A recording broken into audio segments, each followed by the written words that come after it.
Hello friends, எல்லாருக்கும் வணக்கம். இன்றைக்கி வந்து லீவ் நாள் ஆச்சுல்ல. இன்றைக்கி ஓணம் பண்டிகை ப்ளஸ் வந்து நமக்கு மில்லாடி நம்பிக்கை தான் லீவ் விட்ருக்காங்க.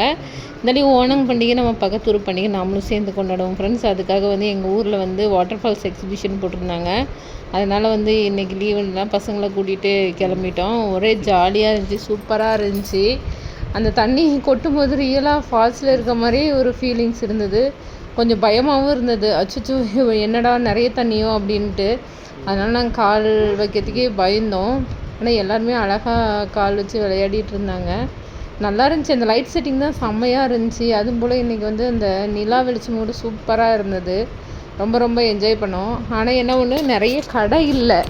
கடை வந்து ரொம்ப ரொம்ப கம்மியாக தான் இருந்துச்சு. குழந்தைங்க விளையாடுறதுக்கு நிறைய அந்த ரைட் போகும்ல, அந்த இதெல்லாம் நிறைய வச்சுருந்தாங்க. நமக்கு வந்து பெரிய அளவுக்கு ஒரே பயமாக இருந்துச்சு. இந்த கப்பன் சாசர் இருக்குல்ல அது, அப்புறம் அந்த ஜெயிண்ட் வில்லு, அதுக்கப்புறம் டிஸ்கோ, இந்த மாதிரி நிறைய ஐட்டம் இருந்துச்சு. ஆனால் எனக்கு தான் ரொம்ப பயமாக இருந்துச்சு. எனக்கு மட்டும் இல்லை, பசங்களை கூட்டிகிட்டு போகிறதுனாவே அந்த மாதிரி இதுக்கெல்லாம் நான் ரொம்ப பயந்துட்டு இருந்தேன். அப்புறம் குழந்தைங்க விளையாடுறதுல மட்டும் அவங்கள வந்து உட்கார வச்சு பார்த்துட்டு இருந்தோம். இந்த பால்ஸ் தான் எனக்கு ரொம்ப ரொம்ப பிடிச்சிது. அதே மாதிரி திங்ஸ் வந்து ஒவ்வொன்றும் பார்த்தா நம்ம வெளியில் வாங்குறத விட அந்த எக்ஸிபிஷனில் வாங்கும்போது ரொம்ப ரொம்ப ரேட்டாக இருக்க மாதிரி தெரியுது.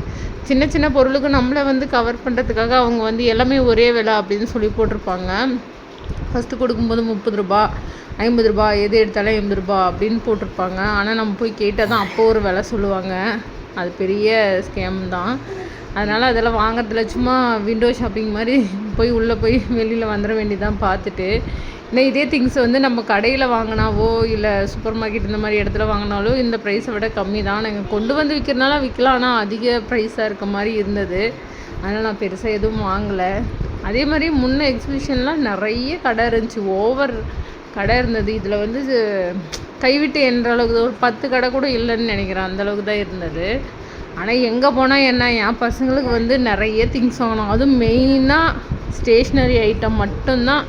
எங்கள் வீட்டு ஆளுக்கு வந்து, எங்கள் பெரிய ஆளுக்கு வந்து ஸ்டேஷ்னரி தான். அது மெயினாக பென்சிலு, நோட்டு, இந்த மாதிரி தான் அதிகமாக வாங்குவார். எங்கள் சின்னால் விளையாட்டு பொருள் தான். அவர் ஜாலியாக அவர் போக்கில் என்ன வேணுமோ வாங்குவார். ஆனால் பெரியவர் தான் வந்து பென்சில், மெயினாக பென்சில். அது எவ்வளோ ரேட்டாக இருந்தாலும் சரி, பென்சில் பென்சில் பென்சில் ட்ராயிங் பண்ணணும், இதே தான் குறியாக இருப்பார். சின்னால் வந்து என்ன, சும்மா இந்த டம்மி ஃபோன் வச்சுருப்போம்ல அது வாங்கிக்கிட்டாரு. அப்புறம் நிறைய இந்த வீட்டுக்கு வந்து பீங்கான் தட்டு, கரண்டி அந்த மாதிரிலாம் இருந்தது. ஆனால் எடுத்து பார்த்தா அதெல்லாம் பிளாஸ்டிக்னு நினைக்கிறேன், வெயிட்டே இல்லை. அதனால் அதெல்லாம் வாங்கலை. ஆனால் வளையல் நல்லா இருந்துச்சு. அந்த வளையலுமே வந்து ஒரு செட் எடுத்தால் 150 சொல்கிறாங்க. ஒரு 8 வளையல் இருந்திருக்கும், 8 to 10 வளையல் இருந்திருக்கும், 150 சொல்கிறாங்க. நல்லா இருந்துச்சு. ஆனால் அந்த லைட் வெளிச்சத்துக்கு நல்லா இருக்க மாதிரி தெரியும். ஆனால் நம்ம வீட்டுக்கு வந்தால் எப்படி இருக்குன்னு நமக்கு தான் தெரியுன்ட்டு வாங்கலை. அப்புறம் கேரளா சாக்லேட்ஸுன்னு சொல்லிட்டு நம்ம அப்போ வந்து 90s கிட்ஸ் எல்லாம் சாப்பிடுவோம்ல, அது என்னது, புளிப்பு மிட்டாயி, ஆரஞ்சு மிட்டாயி, அப்புறம் கையில் இழுத்து விளையாடுவோம்ல, அந்த மாதிரி நிறைய மிட்டாயெல்லாம் இருந்தது. அதெல்லாம் பார்த்தோம், ஆனால் வாங்கலை.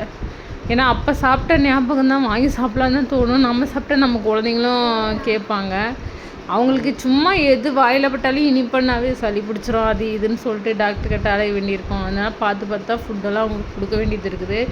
அப்புறம் என்ன, மெயினாக எக்ஸிபிஷன் போனாவே வந்து அப்பளம், டெல்லி அப்பளம், அது இல்லாமல் நம்ம யாரும் வரமாட்டோம்.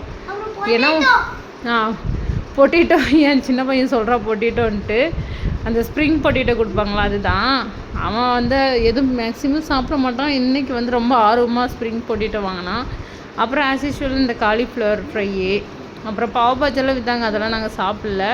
அப்பளம் மட்டும் வாங்கினோம். அதுவே ஐயோ அம்மா பெருசு இருந்துச்சு. அது எப்படா சாப்பிட்டு முடிக்கிறது, ஏன்னா குழந்தைங்க சாப்பிட மாட்டாங்க, நானும் அவரும் மட்டும்தான்.